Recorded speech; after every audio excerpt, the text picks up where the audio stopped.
know what? I made a cup of coffee and left it sitting in there. Do you want to go get it? I did see it sitting in there now that you say that. Yes. No problem. It's not even like real coffee. It's like that fake little mocha latte thingy. Something sweet. I know. This is like confessions. I'm sorry. Okay. All right. Kick it off.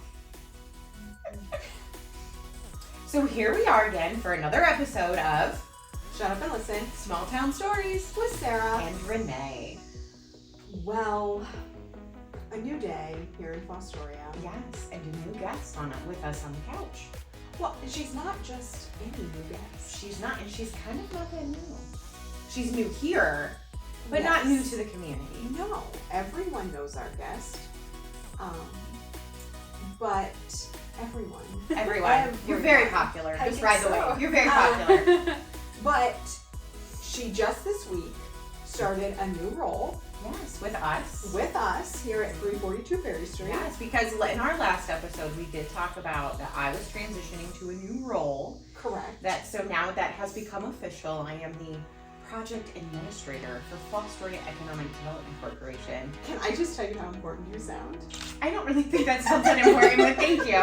My favorite is, well, what will you be doing? To be determined. It's a new position. Yes. Whatever Renee tells me. No. Well, I'm super excited to have you. Yes, because I get to help offset some stuff from you so we can build some organizational capacity because the organization is growing. So then we had to fill the chamber role. Correct. So we started this a couple months ago, searching and interviewing. And on Monday, it was the official start date of the new Chamber Small Business Director. Yes. And since, I wouldn't say she's replacing you, but since she's taking over But she your is. role, She is. She's going to run the organization. I will let you do the official Okay, introduction. so here she is. So much ado. We made such a big deal. You're You are a big deal. So we have Jocelyn Reinhart, who is the new chamber director for the Fostoria Chamber of Commerce. So welcome to 342 Perry Street, and Thank you. welcome to the couch for Shut Up and Listen. Thank you.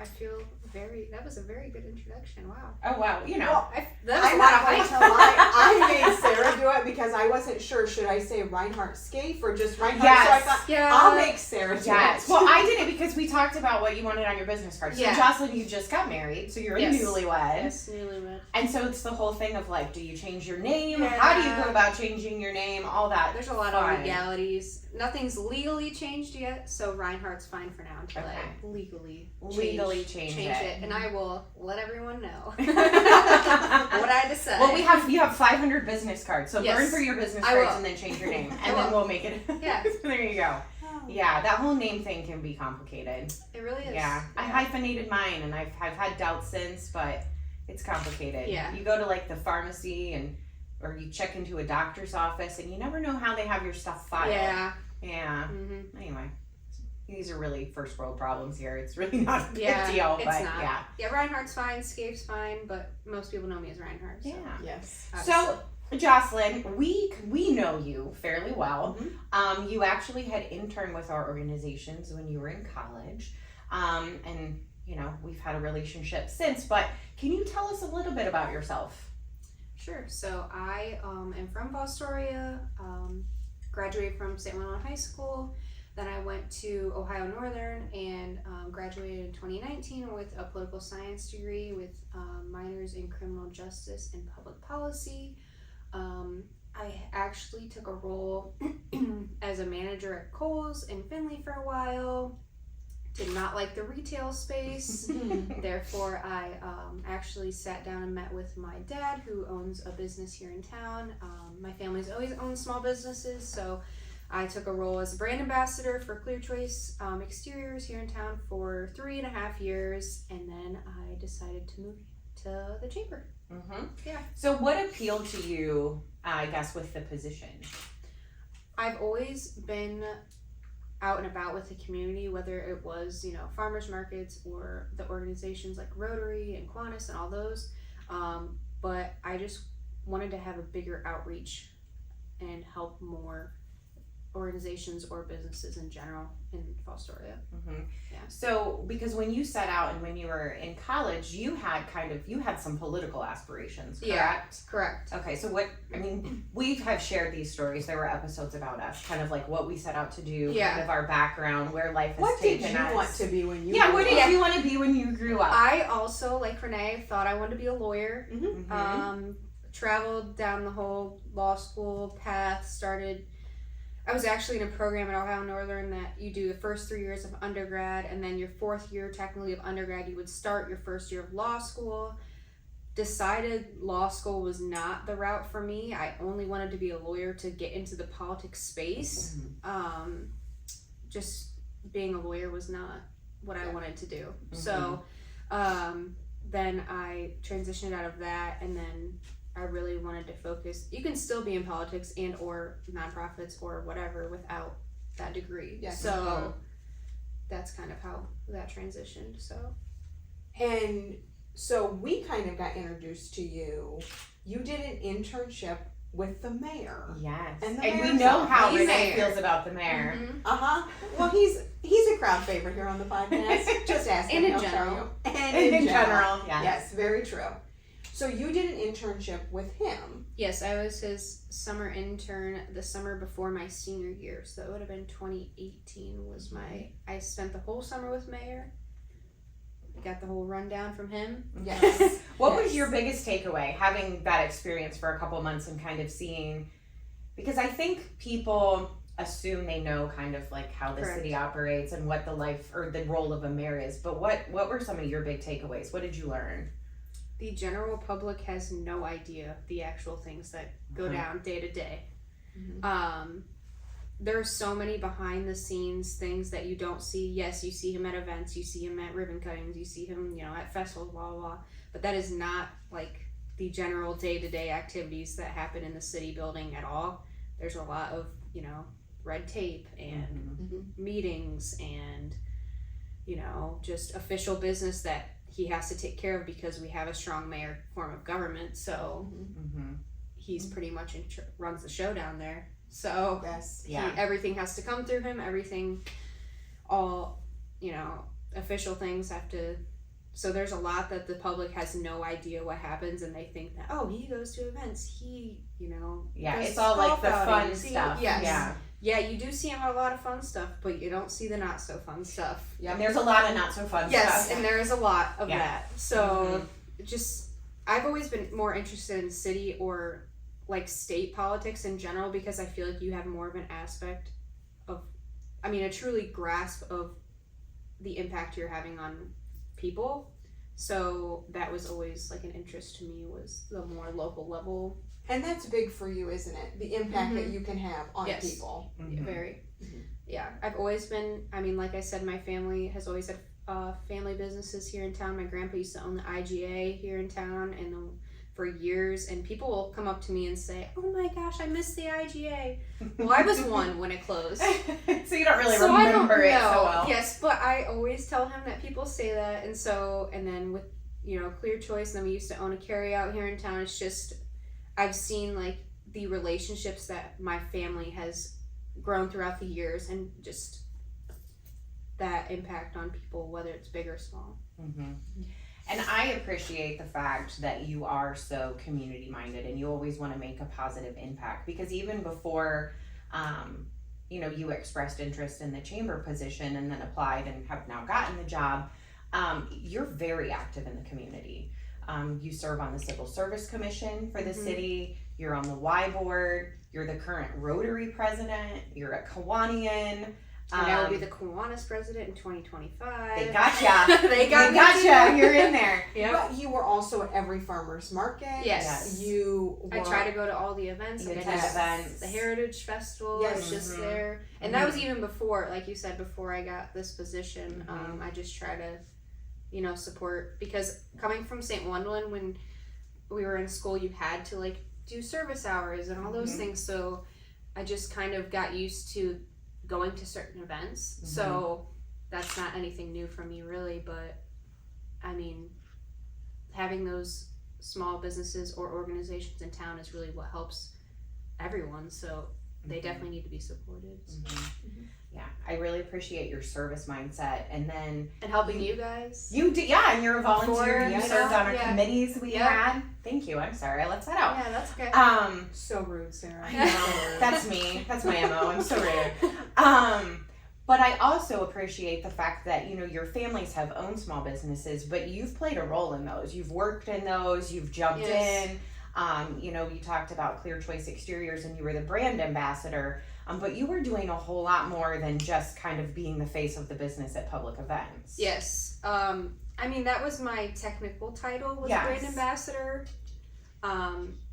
Otherwise known as Ethan's daughter. Otherwise known as, you know, the do-it-all lady. So it was just a lot more things than just, like you said. I mean, I was doing a lot of office work, QuickBooks, payroll, all those fun things. All the fun things, but I think it really helps because you're walking into the chamber director role, understanding what it's like to be in small business owners' shoes. Like, you've been there, you have been the boots on the ground, you know, you are attending the public events, you do support the community, and you have great relationships. So I know that we're super excited to have you. We're on, you know, you started Monday, it's now Thursday. Yeah. So far so good, and I anticipate it to always be good. So we're glad to have you. I'm very excited. I think all those experiences from college to now have really helped me get here. I couldn't thank my family enough for having me in the business, and it really taught me a lot. And like you said, I was able to learn what it feels like. I took the Co-Starters program also. Seeing firsthand just how small businesses run really will help me in this role, and be able to help, like we've said before, help business owners or people in the business in general not feel like they're on an island. Yes. So that's kind of my goal, is to reach out and help as much as I can. Well, and I think even internally, as Sarah mentioned, you're technically on day 4. But you're coming into basically one of the busiest times for the chamber. Yeah. We've got a couple upcoming events, different things like that. And you have really just hit the ground running. And I think you've been able to do that because you are familiar with the workings. You know the players. You're actively involved in the community, which is going to benefit all the organizations here. So to echo Sarah's point, we are very excited to have you back with us in a paid role this time. Yeah, that's okay.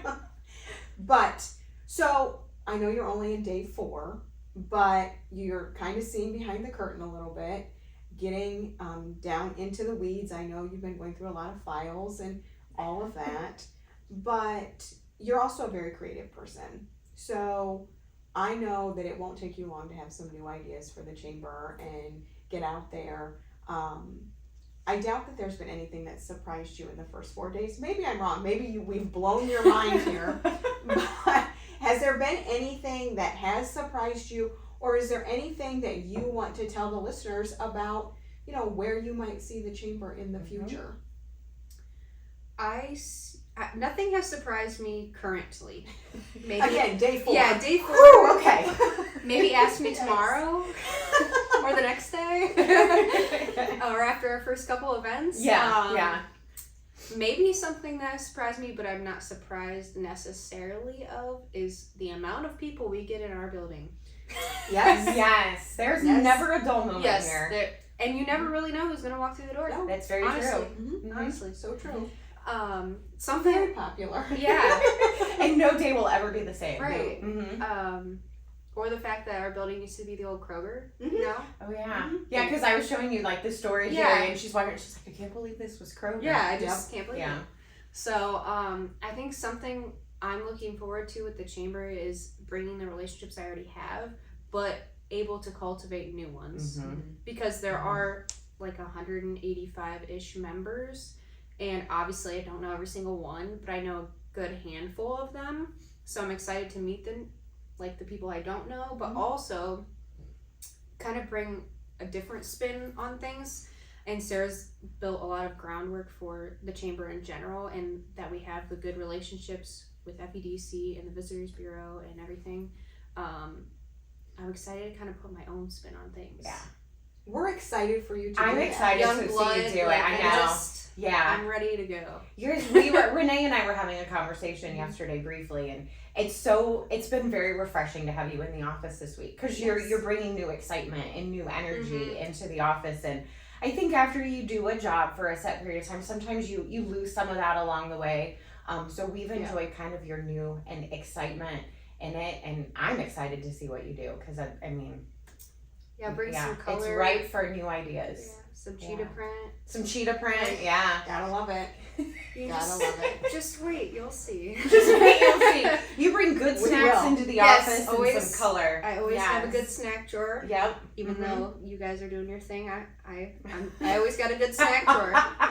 Yeah, she's got good snacks like chocolate and candy, and we're always trying to lock it down and eat healthy. But there'll be a day I'll go in and I'll beg you for candy. Yep. Probably next week. Next week. Oh my gosh. Okay, maybe, but I'm gonna try not to. Tell me no. All right. Just say get out, Sarah. Yeah. Send me on my way. Anyway, all right. Well, do we have any rapid fire questions for Jocelyn? Of course. Yes. Okay. Oh, I'm a listener. I know what this. She knows what's coming. Yeah. Well, you're an avid fan of all that Sarah and I do. Obviously. We know. Yeah. That sounds so strange. I mean, she comments on everything I know. and reacts to everything. And can I just say, which is just so sweet. it was Monday and we were talking about the newsletter, because we were scheduling the newsletter to be sent out. And I was like, feel free to make this whatever you want. And you said to me, well, I read it every single month. And I do. For some reason, because you spend a lot of time doing things and you send it out and you just never know if people actually read it. I gotta say, it's the little things, and that was like, oh my gosh, someone reads it. I think you making that comment to Sarah, her heart literally grew like it did. two Sizes. It needed to grow, so thank you. Well, and I'm not the only one, because I did get a couple texts this week about the newsletter because I was in it. Yeah, so see, there you go. There you go. There's hope. There's hope. There's hope. People are reading what you said. Exactly. Anyway. Exactly. All right. Okay. All right. Rapid fire ready? questions. I'm ready. All right, we'll start off with a couple of easy ones. Okay. Favorite season? Summer. Favorite food? Tacos. If you had a superpower, what would it be? To run really fast like I used to. Yeah, because you ran track at Ohio Northern, Yeah. right? Okay. Cross country and track. Yeah. Okay. Yeah. Favorite childhood cartoon? Probably Rugrats. Oh. Yeah. They're making a comeback too. Yeah. Favorite movie? Dirty Dancing. And your favorite thing about Fostoria? The people. I know that's cliche, but it's true. It is true. Because it makes the place suited like who The we are. people make the community. Yes. Yep. And we couldn't do our jobs without them. That's very true. Or in general, just anything. So. Very true. Well, Jocelyn, thank you so much for joining us today on the couch. I feel honored. Welcome to the chamber role and to the organizations as a whole. I speak for both of us and the other staff members that do not participate in the podcast to say that we are all very excited to work with you. Thank you. I am excited. I'm so glad to have you here. And I live 1 minute from the building. I know your commute is so great. So it is really great, honestly. Well, so that will wrap up Yes. this episode Of Shut Up and Listen Small Town Stories with Sarah and Renee.